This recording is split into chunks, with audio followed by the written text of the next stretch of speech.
អូខេជំរាបសួរបងប្អូនទាំងអស់គ្នាឥឡូវការពីមេរៀនមុនខ្ញុំបានបង្ហាញអំពីការ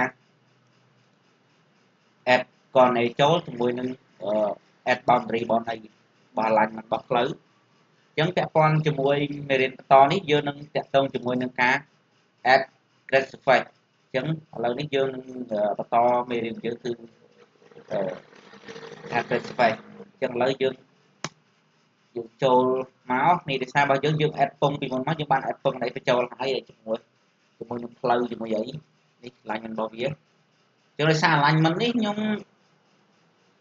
បានពីខាងអ្នក design គាត់ឲ្យមកអញ្ចឹងហើយខ្ញុំយក alignment ដែលខាងគេកំណត់មកអញ្ចឹងយើងអាចបើយើងអត់មាន alignment ទេអាហ្នឹងយើងអាចគូសជាមួយ assisting ហ្នឹងយើងអាចគូបានអ្វីទេព្រោះដោយសារ alignment យើងមាន assisting ចាស់របស់យើងហើយតែចាស់ស្ដែងដោយសារគេ follow up ជាមួយ alignment ដែលមានផ្លូវថ្មីរបស់គេមុនហើយយើងយកតាម alignment របស់គេដើម្បីឲ្យវាត្រង់អញ្ចឹងយើងយកមកតាមហ្នឹងអញ្ចឹងគេឲ្យមកយើងគ្រាន់តែ copy គេមកហើយផាសចូលរបស់យើងមកអញ្ចឹងចំពោះឥឡូវយើង create surface ឥឡូវយើងអាចចូលទៅក្នុងនេះ create surface នេះយើងចូលទៅក្នុង create surface នេះដោយសាររបស់យើងមាន information អញ្ចឹង name របស់យើងយើងត្រូវដាក់របស់វាសម្គាល់ថាហ្នឹងជាស្អីអាហ្នឹងជា existing អញ្ចឹងយើងអាចដាក់ EG មក existing count level អក្សរកាត់អញ្ចឹងយើងបន្ថែមយើងអាចដាក់អក្សរពេញក៏បានយើងដាក់អក្សរកាត់ក៏បានដែរឥឡូវខ្ញុំអត់ចង់ដាក់អក្សរពេញទេខ្ញុំដាក់អក្សរកាត់ចូលអញ្ចឹងហើយ discussion នេះដូចជាមានអីទេយើងហើយ style existing នេះក៏យើងអត់បានដែរព្រោះដោយសាររបស់យើងមានស្រាប់ហើយយើងគាត់ដាក់ប៉ុណ្ណឹងមកយើងអូខេមកវា load នេះអ្វីដែលយើងចង់បាននេះ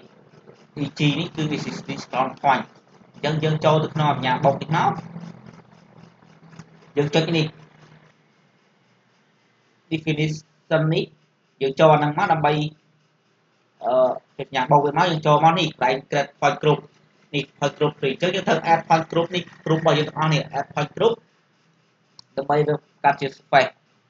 អញ្ចឹងដោយសាររបស់យើងនេះដោយសាររបស់ខ្ញុំ add ចូលទៅក្នុង existing point នេះអញ្ចឹងបើបងប្អូនដាក់ទៅក្នុងណាយើងអាច add ទៅក្នុងហ្នឹងទៅដោយសារនេះផ្សេងនេះដោយសារខ្ញុំបង្កើតជា group បោះពងមួយទេអញ្ចឹងអានេះខ្ញុំ add ទាំងអស់យើង point ទាំងអស់យើងត្រូវ add ទាំងអស់អញ្ចឹងឥឡូវយើងបង្កើតឲ្យប៉ុណ្ណឹងយើង add វាបញ្ចូលមកអញ្ចឹងវាចេញ surface ឲ្យយើងនេះ surface ដោយសារយើងរបស់យើងគឺវាចាប់បែបនេះអានេះយើងអត់បាច់ខ្វល់ទេយើងត្រូវខ្វល់ប៉ុណ្នេះដោយសារយើង design អត់នេះទេបើផ្លូវ300ម៉ែត្រទេអញ្ចឹងឥឡូវយើងបាន surface ហើយប៉ុន្តែ surface របស់យើងគឺវារៀងញ៉ៃអញ្ចឹងយើងត្រូវចូលកែតម្រូវ surface របស់យើងអញ្ចឹងយើងអាចចូលទៅចុចលើ surface នេះក៏បានដែរយើងចុចនេះនេះ surface property នេះឬចូល edit surface នេះចូល surface property នេះមកយើង load ទៅអញ្ចឹងនេះបើយើង name វិញបើយើង EG existing បើយើងមិញអញ្ចឹងបើយើងគឺនេះមិញតែខ្ញុំដាក់ name មិញតែធ្វើ point បើយើងធ្វើអត់ផ្សេងអាហ្នឹងវាចូលផ្សេងអញ្ចឹងណាអញ្ចឹងនេះស្ដាយអត់ទេអញ្ចឹងយើងចូល edit យើងចូលទៅក្នុងនេះបញ្ញាមានប៊ិចនេះជាមួយជួរហ្នឹងយើងចូលមកយើងអាចរើសនេះមាន information យើងអាចដាក់ឈ្មោះវាទៅហើយនេះ boundary នេះរបស់យើងកុងតួអ្វីដែលនេះអ្វីដែលយើងត្រូវដូរនេះកុងតួនេះអានេះគេហៅថាកុងតួអញ្ចឹងយើងចូលទៅក្នុង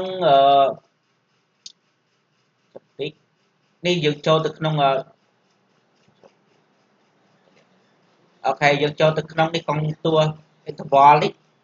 ដើម្បីកែកុងតួអញ្ចឹងកុងតួរបស់យើងសេចយើងដាក់យើងអាចដាក់មើលទៅកំណត់ថាប្រហែលម៉ែត្រមួយដោយសាររបស់ខ្ញុំអានេះ interval របស់ខ្ញុំនេះកម្រិតរបស់វានេះខ្ញុំយកកន្លះម៉ែត្រអញ្ចឹងខ្ញុំអាចដាក់ដូរទៅវិញខ្ញុំដាក់ពីទឹកកន្លះចូលទៅដូរហើយអញ្ចឹងអាក្រោមនេះវាដូរអូតូហើយអញ្ចឹង2ម៉ែត្រកន្លះវាចែកជា2ចែកជា2អញ្ចឹងវាបាន2ម៉ែត្រកន្លះអញ្ចឹងយើង apply លើវា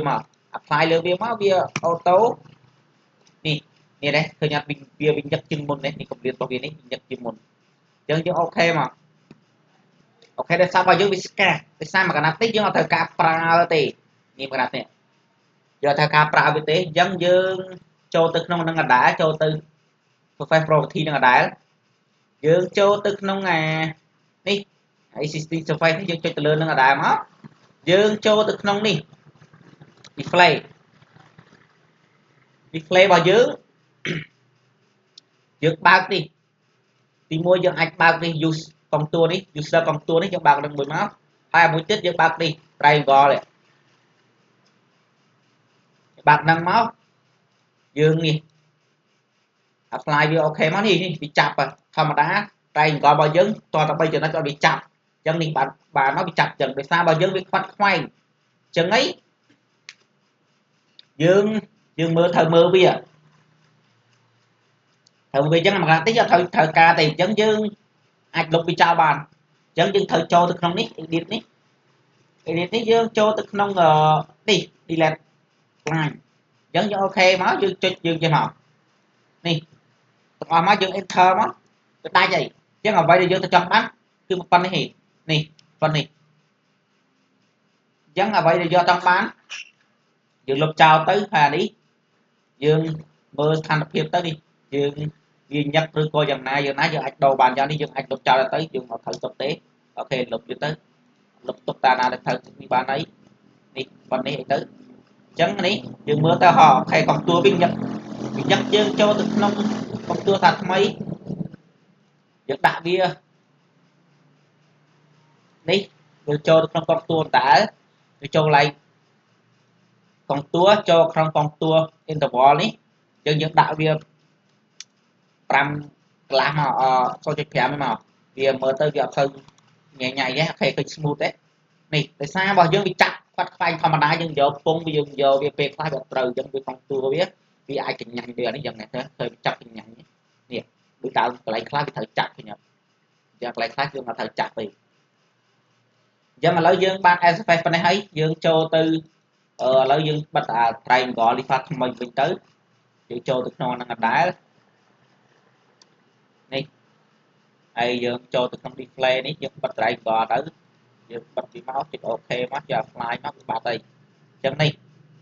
អញ្ចឹងយើងបាន surface បានហើយឥឡូវយើង surface យើងបាននេះយើងតែកងទួយយើងនេះឥឡូវវាកងទួយហត់កាត់ផ្លូវឃើញអត់ទី1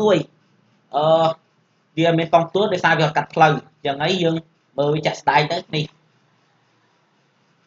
អញ្ចឹងយើងត្រូវកែកងទួទៀតតែឥឡូវដោយសារវីដេអូយើងវែងដែរអញ្ចឹងខ្ញុំបញ្ចប់វីដេអូធំហ្នឹងចាំវីដេអូក្រោយខ្ញុំនឹងយើង edit កងទួនេះហើយនឹងជាមួយនឹងការបង្កើត break line អញ្ចឹងឥឡូវយើងកងទួយើងវាកញ្ញាអញ្ចឹងយើងត្រូវបង្កើត break line របស់វាអញ្ចឹងឥឡូវយើងបញ្ចប់វីដេអូធំនេះសិនទៅ